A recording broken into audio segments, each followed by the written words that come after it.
السلام علیکم ورحمۃ اللہ وبرکاتہ۔ محترم بھائی نے یہ پوسٹ بھیجی ہے جی، قبولیت دعا کی 5 راتیں جی، جس میں عبداللہ بن عمر رضی اللہ عنہ کی ایک روایت درجہ خمس لیالن یہ والی کہ 5 راتیں ایسی ہیں جن میں دعا رات نہیں کی جاتی: جمعے کی رات، رجب کی پہلی رات، شعبان کی 15ویں رات، عید الفطر کی اور عید الاضحیٰ کی رات۔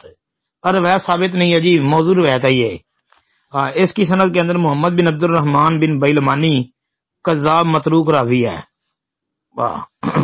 اور اس پر محدثین کی شدید جرح ہے، تو لہذا یہ روایت ثابت نہیں ہے۔ پھر ابو امامہ رضی اللہ تعالی عنہ سے بھی اس طرح کی روایت تاریخ دمشق میں آتی ہے، جلد 10 صفحہ 275 جی،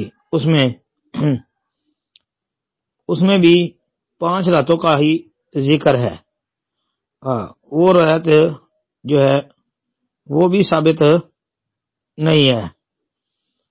اس میں ایک علت تو یہ کہ ابراہیم بن ابی یحییٰ کذاب ہے، باقی اس کی تفصیل جو ضعیف موضوع روایات پر لکھی کتب ہیں ان کی طرف رجوع کر لیں، اور شیخ البانی نے ضعیف الجامع کے اندر بھی موضوع قرار دیا ہے، اور سلسلہ حدیث ضعیفہ کے اندر بھی ابو امامہ والی روایت کو موضوع کہا ہے۔